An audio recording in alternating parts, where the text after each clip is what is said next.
สองสีพระมหาราชครูเกษราปัญญาปรมาติกาจารย์จากวัดดับภัยเชียงใหม่สืบสานเวลาผ่าน131 ปีนานไกลวัดพระบาทอุดมรุ่งเรืองงามตาเจ้าน้อยบุญทาวงศาข้าหลวงบวงเชียงใหม่ปกครองหัวเมืองฟ้าทุ่มเทแรงกายแรงใจทุกชาติพันธุ์รวมใจรักษามัคคี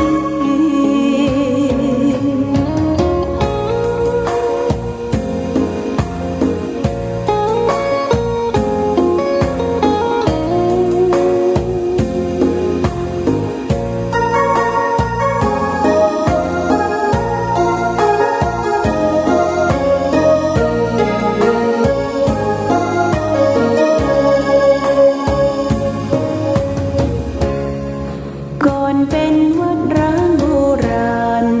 สืบสาน2524พระมหาราชครูเกษราปัญญาปรมาติกาจารย์จากวัดดับภัยเชียงใหม่สืบสานเวลาผ่าน131 ปีนานไกลวัดพระบาทอุดมรุ่งเรืองงามตา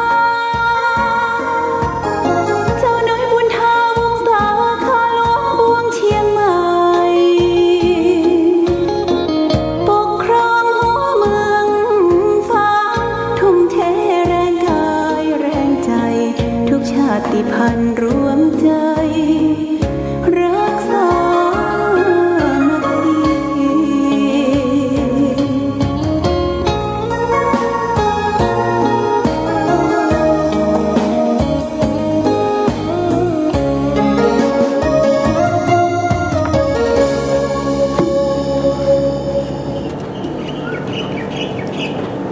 เจริญสุข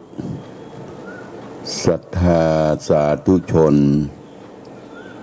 ญาติโยมท่านพุทธบริษัททั้งหลายวันนี้รายการธรรมประทีปส่องต่างก็ได้มาพบปะกับพ่อแม่พี่น้องศรัทธาสาธุชนญาติโยมแห่งครั้งหนึ่งวันนี้เป็นวันศุกร์ที่18เดือนมิถุนายนพุทธศักราช2564ซึ่งตรงกับเดือน10เหนือเดือน8ใต้ขึ้น9ค่ำญาติโยมเป็นเดือน10ต้นปีนี้มันมี12เตื้อ10หลังก็เดือนกรกฎาคมเนี่ยญาติโยมเดือนหน้านะจะเป็นเดือนที่จะเข้าวสาละปุ้นปลายเดือนนะเข้าวสาปลายเดือนก็คือวันที่24วันที่24เป็นวันอาสาฬหบูชาวันเสาร์ที่24ที่ก็การเข้าพรรษาปีนี้เราก็จะต้องดูเหตุการณ์บ้านเมืองโรคภัยไข้เจ็บอย่างเมื่อปีที่แล้วนี่ญาติโยมนะเขาก็เปลี่ยนแปลงการเข้าวัดเข้าอารามคือไปวัดเหมือนกันนะแต่ไปให้เสร็จภารกิจตอนเจ้าหมดนะตอนเจ้านั่นก็คือไปทำบุญตักบาตรแล้วก็ลวดฟังเทศฟังธรรมจะเป็นธรรมบรรยายจะเป็นการเทศธรรมนิยายสายเจื้อทำคำสอนจบเวลา9 โมงเกินก็จบกันเสร็จแล้วสำรับกับข้าวอาหารการกินที่เอาไปใส่บาตรญาติปกก็ได้มอบยื่นปันให้แก่ศรัทธาญาติโยมร่วมเป็นลูกศิษย์ลูกหาขโยมตุเจ้าโดยตอนบ่ายก็บ่มีการฟังธรรม ญาติโยมฟังในตอนเจ้ากันหมดนี่ก็เป็น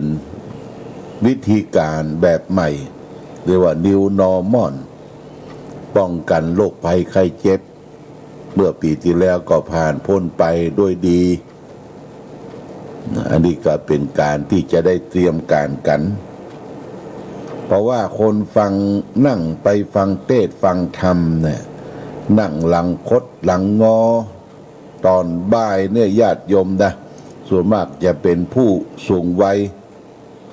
ผู้สูงวัยก็คือผู้เฒ่าผู้แก่พ่อแม่ศรัทธาความที่จะไปนั่งรถอดทนนั่งคดนั่งงอฟังเทศน์ฟังธรรมนั่นในปัจจุบันนี่ก็บอกใครจะมีละเพราะว่าโรคภัยไข้เจ็บแข้งเจ็บขาความดันสูงความดันต่ำเป็นปังงปังง่างเวลาก็ไปนั่งเก้าอี้น้อยเก้าอี้ใหญ่ญาติโยมนะอันนี้ก็เริ่มมีการเปลี่ยนแปลงคือประยุกต์กับเหตุการณ์บ้านเมืองอันนี้ก็ดูเหตุการณ์คนที่เคยฟังเทศน์ฟังธรรมก็ล้มหายตายจากไปติ๊กกับผู้เฒ่าผู้แก่พ่อแม่ศรัทธาที่จะไปนอนจองนอนวัดฟังเทศน์ฟังธรรมก็มีลดน้อยถอยลงไปติ๊กแล้วก็คนที่วัยกลางคนวัยรุ่นหนุ่มสาวเขาก็บ่สนใจในด้านที่จะเข้าไปวัดไปว่าไปจริงไปวัดจริงอาจจะไปตามขันตกขันเข้าไปตามสังฆทานแล้วก็ปิ๊กปอกจะได้รอฟังเทศน์ฟังธรรมจากผู้เจ้าพระสงฆ์นั่นก็บ่ค่อยจะมีวัดเลยเป็นวัดประเพณีญาติโยมนะคำว่าวัดประเพณีนั้นก็คือ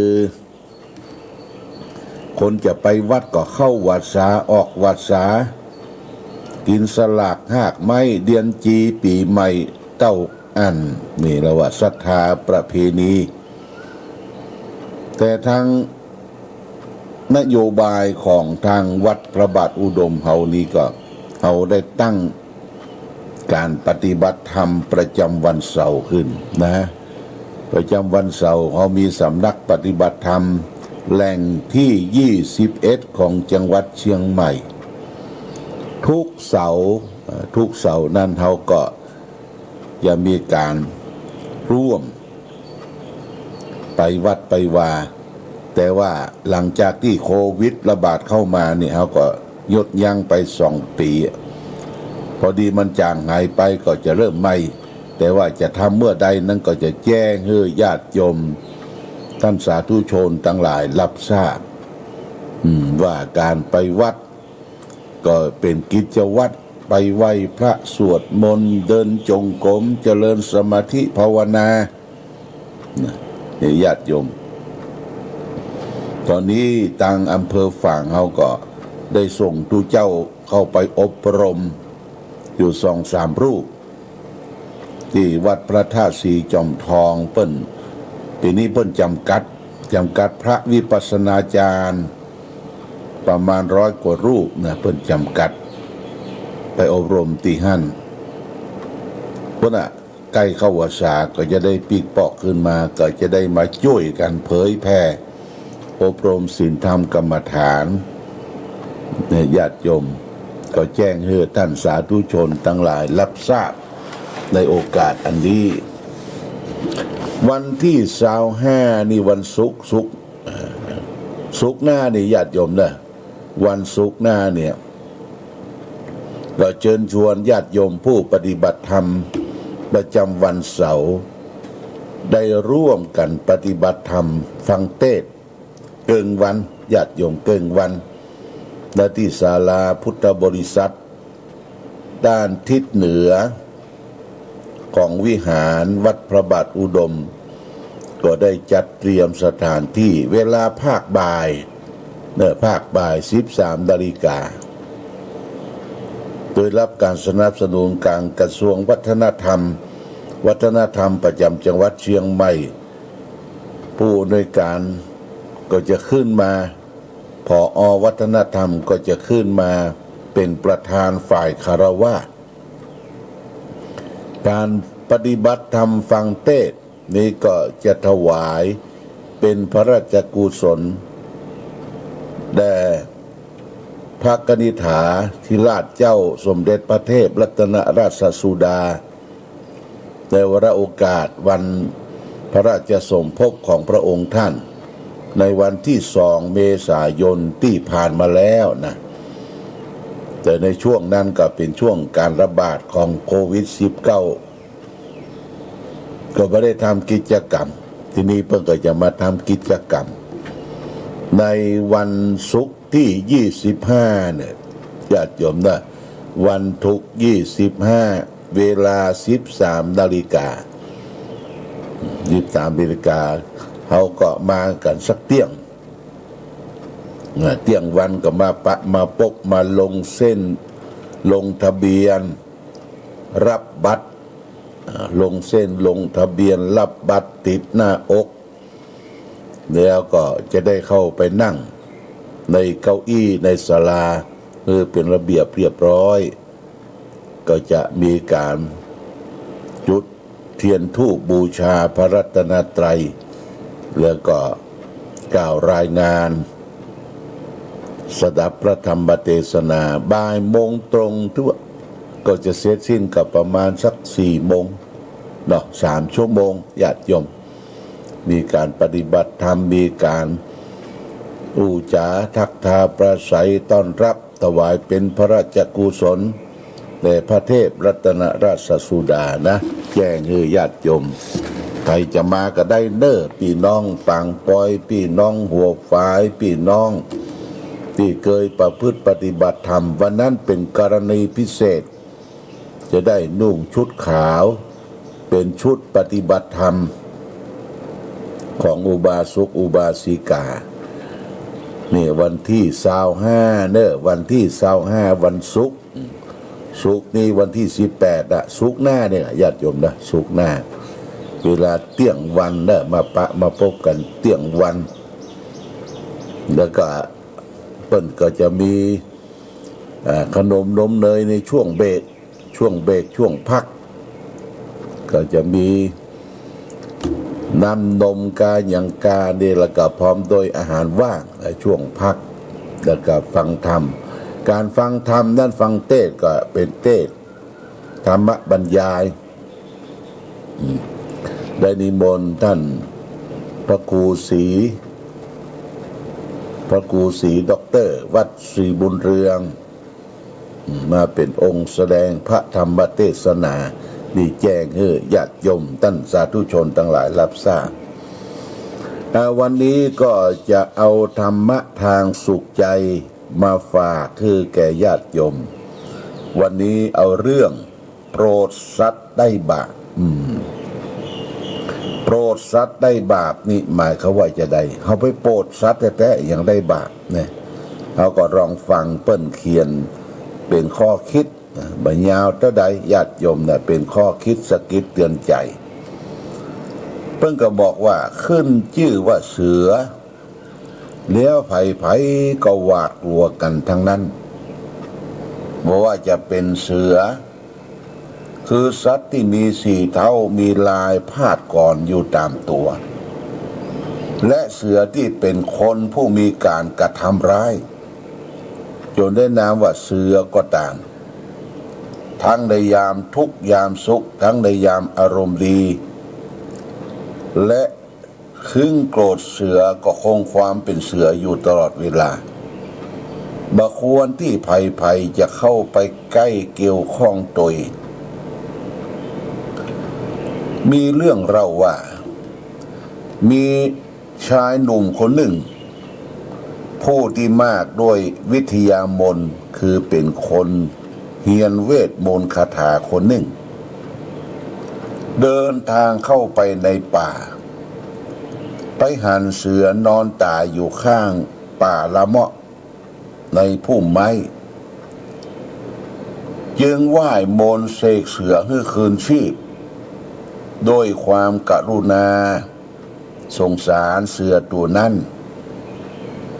แต่ อนิจจาพอเสือลุกขึ้นได้เต่าอันมันก็วิ่งเข้ามาตะคุบตัวผู้ที่เสกมันน่ะชีกินเนื้อกิน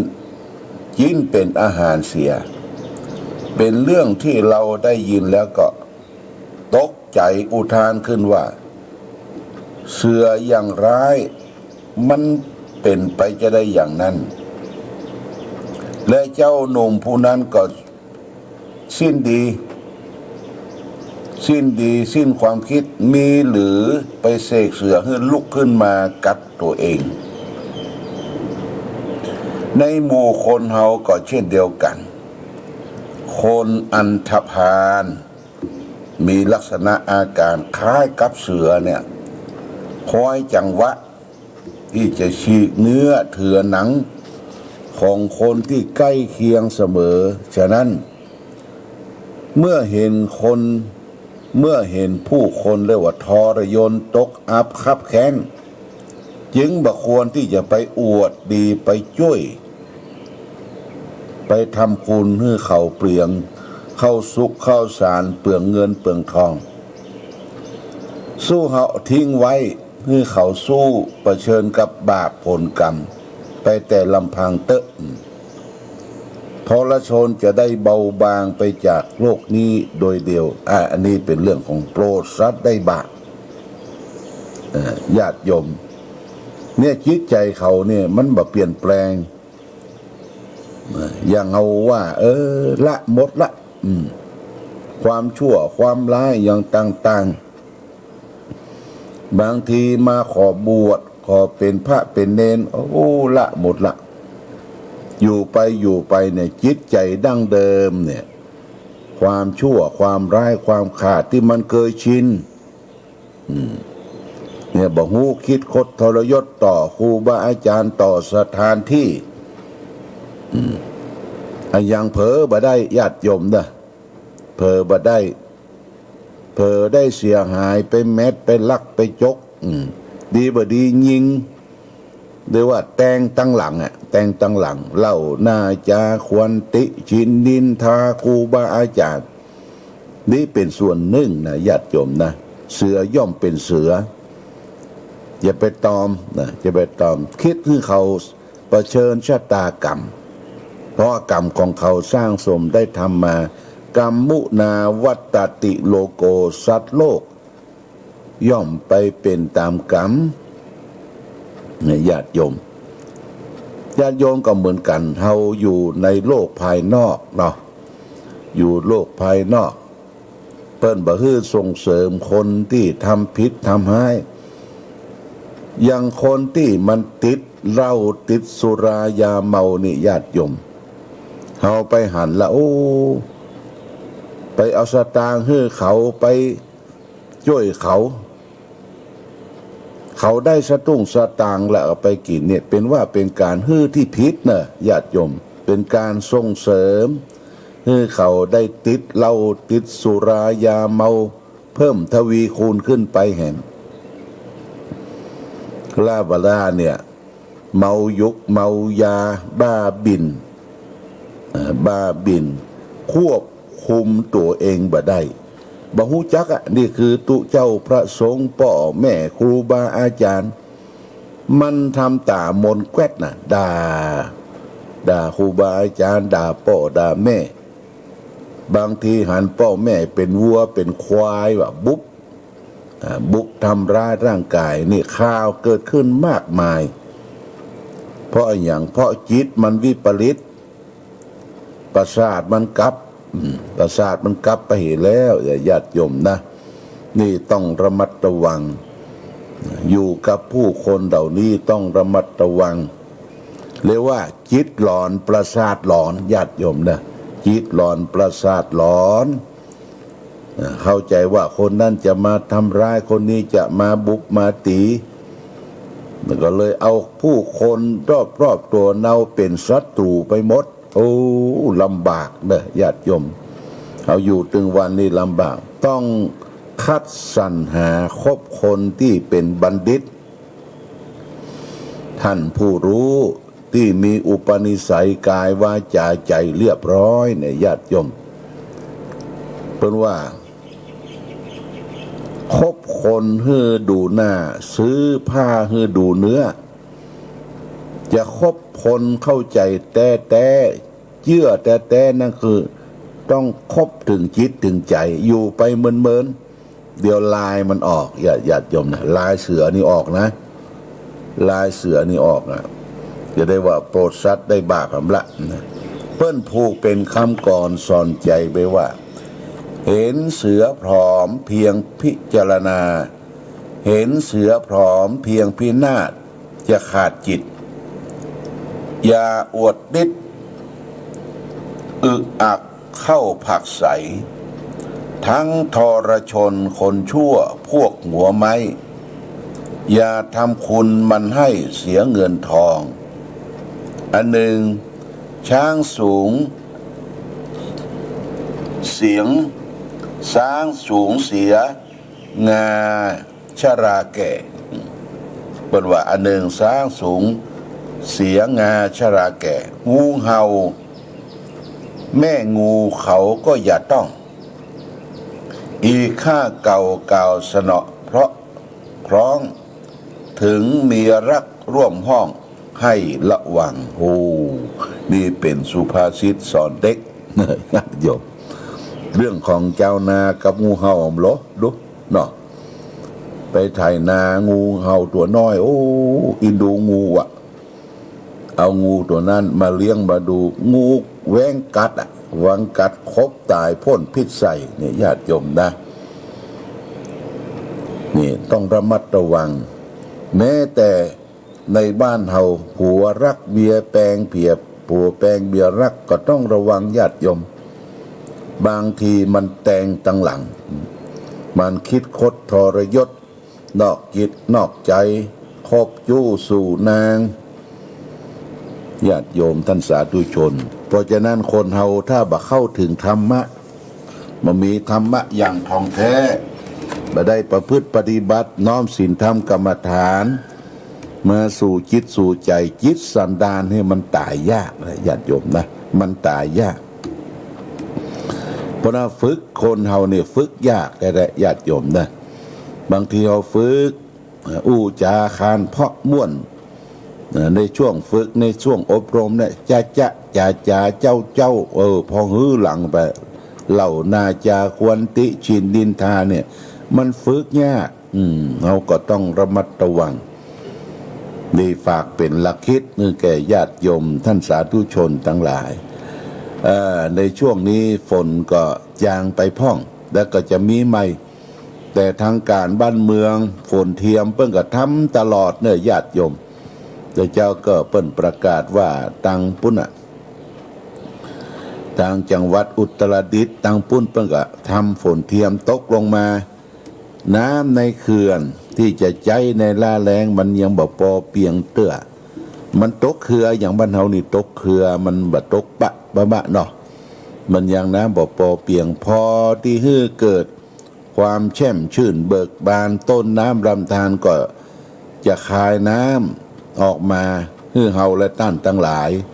ได้ใจประโยชน์ในการใจน้ำวันนั้นเฮาได้ยินลายท่านอดีตท่านนายกทักษิณบัดนี้เปลี่ยนชื่อเนิดชื่อว่าโทนี่นายโทนี่